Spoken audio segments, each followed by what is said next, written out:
Okay, so actually there's something I wanted to share before we started recording, but screw it, it doesn't really matter. So after the conversation that we had last week, everything changed again. Like everything fell into place as well. Like the next day, you know how I was saying, oh, you're a bellend because I don't really want to teach yoga. Like I'm scared, there's some resistance. Yeah. The next day, no, did we have a conversation Monday? Yes. Yeah, we did. So Monday, after the conversation, I went straight to yoga, didn't I? Yes. And the bastard made me teach the class. You told me, yeah. Oh, I did tell you. Oh, okay. He made you teach the class. Yeah. It's like the universe gives you, here you go. Yeah. So after the class, I got some really good feedback, and they were like, yeah, dude, that was really good. And I'm like, okay, we're feeling quite nice. Yeah. And then I don't know how it quite came about, but he offered for me to teach a full class on next Friday, which is what you were talking about. Yeah. And I said yes. So of course you say yes. it was kind of touch and go though. I was having a conversation with him, like, do you think I'm ready? I don't know whether I feel ready. And then I was just like, hang on, mate. This is my journey, isn't it? This is really a question of, am I going to trust the universe now? Am I ready to really put my money where the mouth is and do this thing that I have a lot of resistance in doing? Yeah. And get to the other side of it. And he's your mentor. He's your teacher, right? So your teacher gives you that trust and the opportunity to be yourself in that course, right? And he knows you're ready. He knows. Yeah. Because there's never a point where you're ready. No, I know. I sent that in an email to him. I was like, oh, screw it, I'm in. It's time for me to trust myself and the universe. I'll deal with the consequences later. Yeah, that's it. Yeah. So how do you feel about this? Now? I don't feel anything right now. Come Thursday evening, I'll probably feel horrible. But I'm confident that I know what I need to do. And the bits that I like, I mean, I've been doing it for 2 years. Yeah. So it's What's the worst in not knowing what to do? I don't know. We talk about these patterns. Yeah. Coming up, and one of them for me is like forgetting lines. I used to do a lot of acting. Oh, okay. Wow. And one of them was forgetting lines on stage, because that created a huge wound within me, which created a lot of pain. Yeah.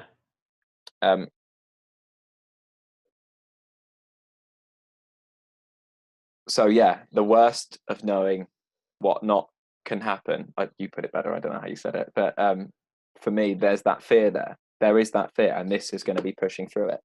Yeah. This is my recognition of that pattern and attempting to uproot it. And where does this fear take you? Like, what is the worst situation? What's the worst outcome where this takes you? Well, we talk about contraction. Yeah. I contract. I panic. I freeze. Yeah. It's like that. Okay.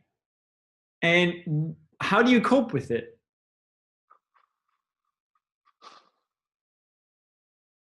What do you feel in that moment? I've just done it. You just release, let it go. Yeah. And then from there, new intelligence springs. Or should I say, yeah, let's leave it at that. But again, this is, I get it. Yeah. Yeah. But again, it all has to do with you being rejected by others because of that event, right? Not only that, me rejecting myself.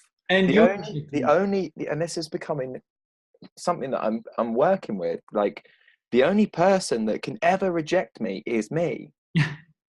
Like, it's only me. And now that I've said yes to this yoga thing, I just feel so empowered. I'm like, what's going on here? Like this, like I'm in control of all of this. Yeah, you are. Yeah. Yeah. So, I had a really interesting thought earlier, and I just think it's poignant and truth. Like heaven and earth, these concepts that humans have created, like there's no heaven and no hell. Sorry, not earth, heaven and hell. Yeah. It's here. Like, what are you creating for yourself in this moment? Are you creating a heaven state, or are you creating a hell state? Yeah. Your choice. Yeah, it's totally your choice. And that's which one? Yeah, I know. It's mad. Yeah, it is. And it just, the more like but aware you become. I know. But we didn't see it for that way. So there's no judgment in it. It's just like it is what it is. Like you are where you are right now. Yeah, absolutely. Tell you what, one thing though that's been really interesting. I keep looking at the clock. I keep doing this so often. Every time I'm looking at the clock, there's synchronicities going on. There's numbers that keep reappearing. And it's happening on scale, like the last few days. Yeah, with me too. I saw like all kind of, mostly 1111. 1111 is a great one. Every number pattern. And I found white feathers on my balcony as well. You love that, don't you? That's a thing for you. The white feathers, they're a sign for you. Yeah, an angel put the white feather there. Yeah. So. See, this is partly what guided my. I know we're getting pretty ethereal and pretty out there, though, and there's no truth and fact to it, but it's just a feeling that we get because it's magic controlling this. Yeah. That something's guiding me. These synchronicities are here for a reason. Were they not here, I wouldn't have taken the difficult decision to go ahead and say, okay, fine, I'm on my path. I'll do it. I'll deal with the consequences later. I'll do this yoga. I'll teach yoga. Fine, let's do it. Yeah. I don't want to, but I'll do it. Yeah. So let's go into the consequences. What could the consequences be? Well, these consequences I'm talking about are like karmic patterns re-emerging. It's the same consequences that I've had in the past, but there's no need to go to the past. So no, because I mean, you can compare this with steering a ship, right? Yeah. If you look backwards, you will not see where the rocks are where you're sailing to, right? Titanic. Yeah, Titanic. Great example. Yeah. But if you look forward, well, they probably didn't see it anyway, but if you look forward, you can see where you're steering your ship. Yeah. Even if you have no destination yet. Yeah. And that's key, because I'm just going along for the ride. But I think this is the first opportunity that I've had where I've been able to wither down my controlling sense of self to a point where it's barely there. It's like, I suppose now it's like looking through a transparent piece of cling film. Does that make sense? Yes. I've worn it down enough so that this is the first opportunity that I'm going to get where these karmic patterns don't have to affect the outcome of what's going to happen, in the sense that when I go for this yoga class, it's going to be my first opportunity to really let go into life that's carrying me, or the universal control. We call it in yoga, I think it's Ishvara Pranidhana or something. It's one of the yamas or niyamas, something. But it's like surrendering to the greater, the will of the greater consciousness. Or the intelligence of the universe. Yeah, I would say so too. Yeah. And what takes you away from this is this what if scenario, right? Yeah. What if this goes wrong, or what if I'm not delivering what I'm able to. Absolutely. All these scenarios. What if people don't like me when I do this, or what if people don't understand it, right? But this has nothing to do with you. Yes. You just give your best. Yeah. And if you give your best, the rest is up to them. And you're no longer stuck in that loop. because that's the thing that completely not only causes procrastination, but also that you start doubting yourself again, right? When you're stuck in that loop. This is what I was trying to describe. I've obviously done it very badly, but back then, about the fact that the karmic resonance, shall we say, is no longer going to affect it. Yeah. Because yeah. So what would you say to someone who's suffering from being in that loop, right? To help. Teach a yoga class. Yeah.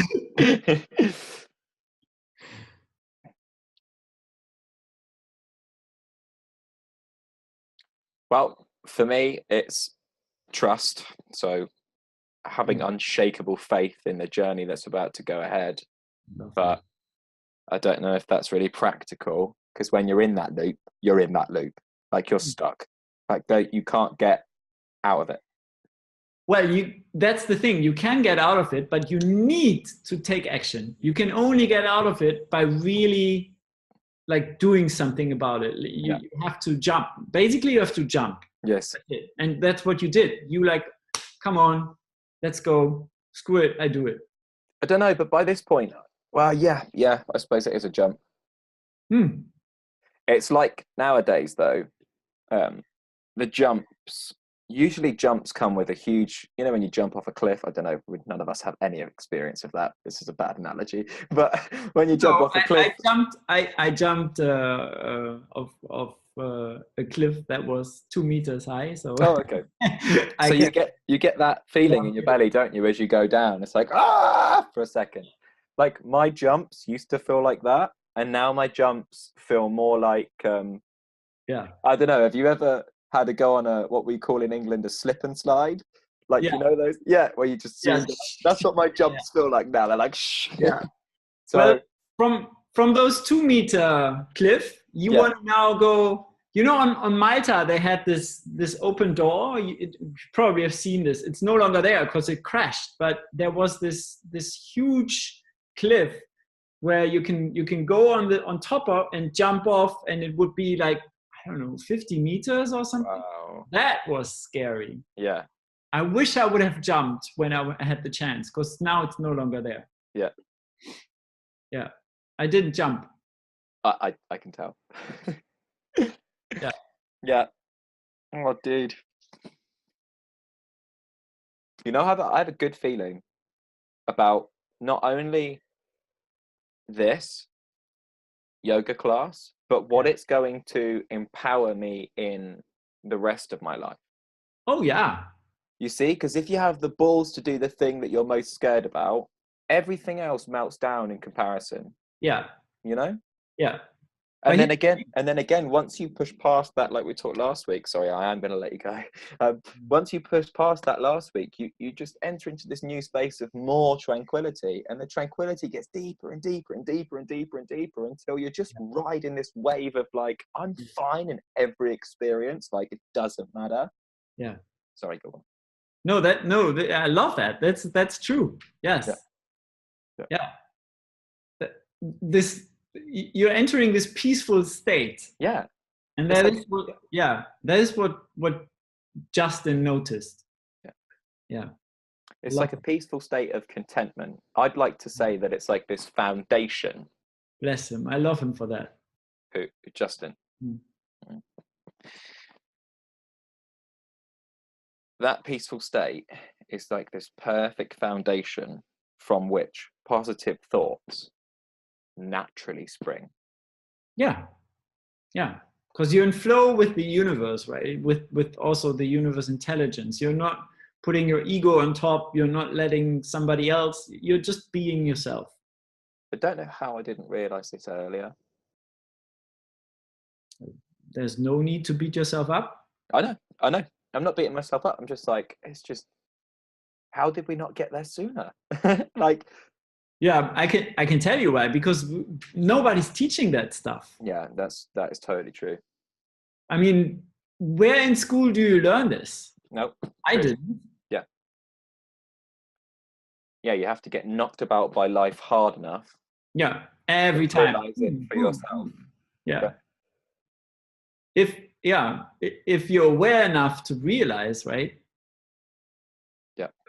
And it also plays a massive, massive part here, your circle of influence. Okay, talk to me about that. Well, if you don't have the circle of influence, for example, your yoga teacher or the masterminds we have or our community, our mentors, right, that have gone this pathway already, they dealt with problems like these, that they dealt with all of that. And they're still dealing with this, right? And nobody is done. It's always continuing. If you don't have this awareness from other people that they give you perspective or they share what they did when they came into a situation similar to yours, or just share ideas like solutions ideas, or I mean, perspective is so valuable, right? Yeah, so valuable, because without perspective, and I don't take this lightly when I say this, I really mean it. Without perspective, I may not be here. Yeah. Because when you go through this yogic transformation or whatever it is that we're calling it, I mean, we put any label on it, but it's just a label. Whatever this is that's happening within us is fucking difficult sometimes. And without perspective, I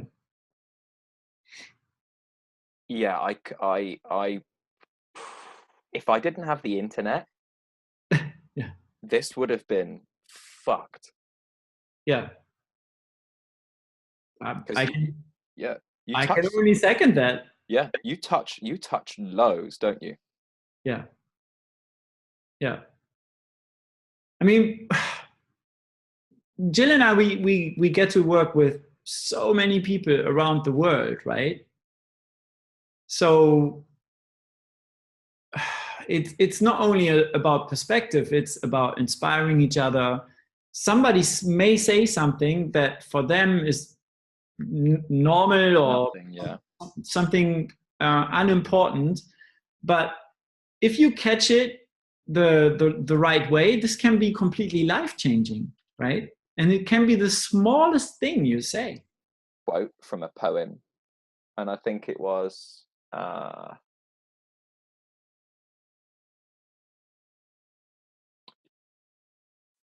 true love is when you, I'm paraphrasing, but true love is when you give somebody else the opportunity or the power to destroy you completely, but trust that they won't. Wow. And this in me switched something completely and totally. And this may give you an inkling into the perspective that I was coming in from before. I had love totally messed up. So I probably still do. But in that quote, it switched something in my heart. And I was like, oh my God, true love's about giving your power away. Yes. And I had no clue. Yeah. Oh my God, once I realized that lit up so many fires in me. I bet. Yeah. Oh my God. Your ego is like, shit, I'm disarmed now, right? Powerful. Really powerful. Yeah. Your ego is panicking in that moment. Yeah. And then the process after that, like, can you live that now? Yeah. Can you embody that? Yes, that is really, I love that, how you say that, because I decided to, when I understood this, I decided to never close my heart again. Yeah. Ever. Yeah. Towards, like, first thing towards myself. Yeah, of course, most important relationship you'll have. Yeah. Yeah. I've got to be totally transparent. I'm still working with that. Like, to embody that principle is something that I am focused on, but it's not it's not one of those downloads that switched my world in such a way that I'm now completely perfect and like, no, I love everyone. And it's gradual, it's practical practice. yeah. You know, embody it where you can. And if you're not ready to embody it, don't embody it. Call someone a prick. You're a prick. Yeah. You know what I mean, though? Like, it's just like, this is real life. Let's be really real with it. You know? Yeah, no, it's true. And but you don't have to beat yourself up anymore. Like, no. It's just the way it is then, right? You can see it the way it is, but not worse. Yeah. Tony Robbins always says that.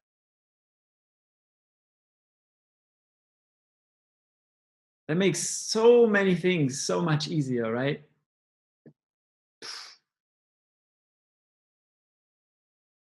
When you make decisions, you can use that as a filter as well.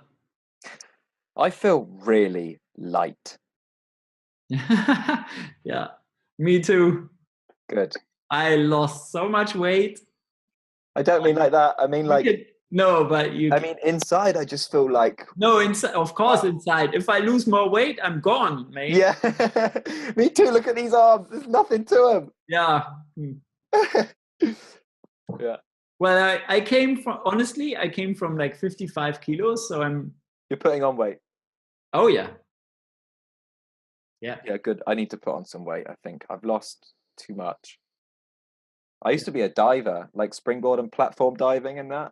Oh, okay. Somersaults and that. So I used to have quite big arms, but now with the yoga, it just it puts you in your body into the perfect, not the perfect, but like your optimal, what's good for you. And that's difficult for me to accept because society wants you to be beefy, macho, handsome, really good looking and that. And I'm now turning into this weedy, intuitive, sad loser slop. No, I'm joking. Oh yeah.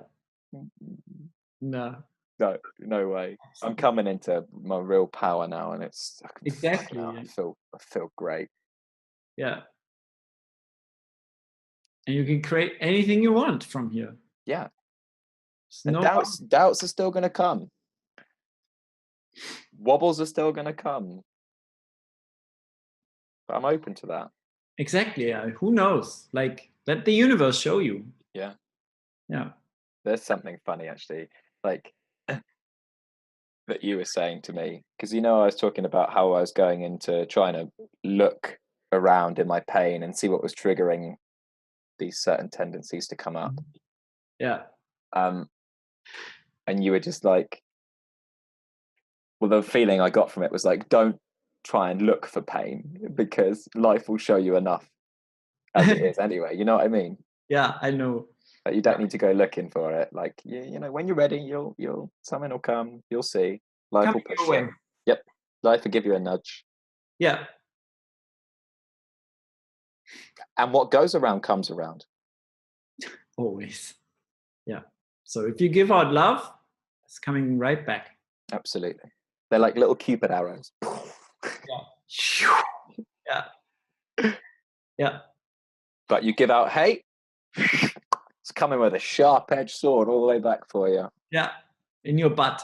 Yep. Beak. That's it. Yeah.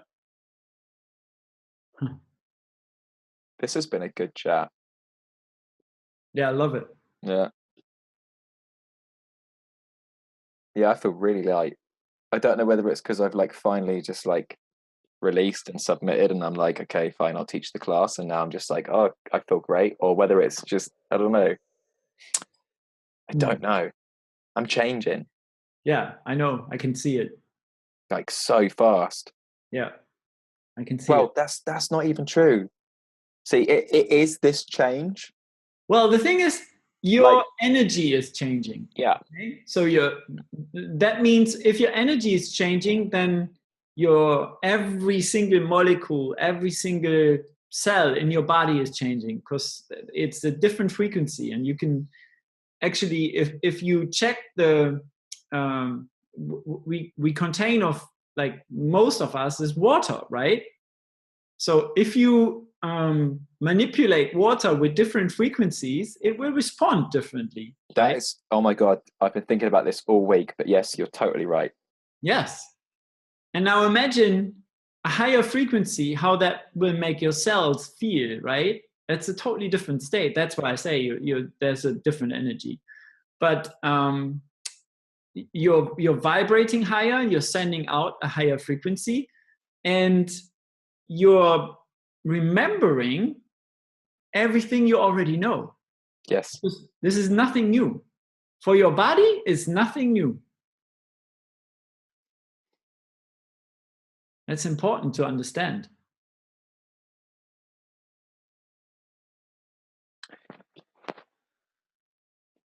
It's really interesting that you mentioned about the water, us being made up of that much water, and I might be getting out there on a limb, but they've actually tested this scientifically now as well. So it's totally proved and 100% true. Like you, dependent on what material you drink your water out of, can change the composition of the water, which is why I always try and drink from copper, because it ionizes the water.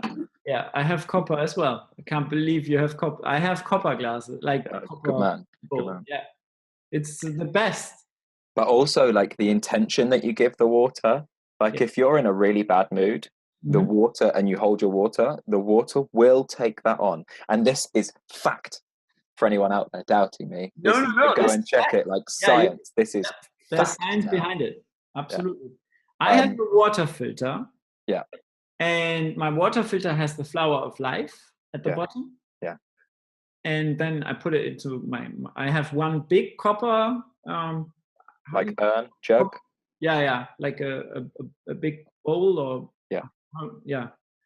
And then I have like 3 glasses, or three like little where I used to drink from. But it's absolutely true. And then I also have little plates where I have words written down: love, compassion, understanding, trust, all these positive things. What is a flower of life? Flower of life. Where do I start? This is where everything started from. In the beginning, there was the spirit, okay? Okay. And spirit decided, spirit decided to, it's like the flower of life starts with this circle, right? There's one circle in the middle, okay? And let me actually show you this.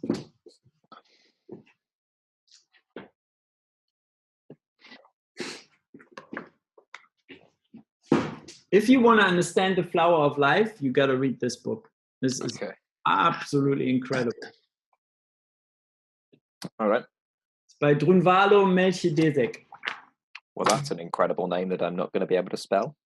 Yeah, it took me a while to do as well. But here you learn everything about the flower of life. And it starts with the circle. You can see there's one circle here, right? And when you draw the next circle, it's going to start creating the next. So these are all circles.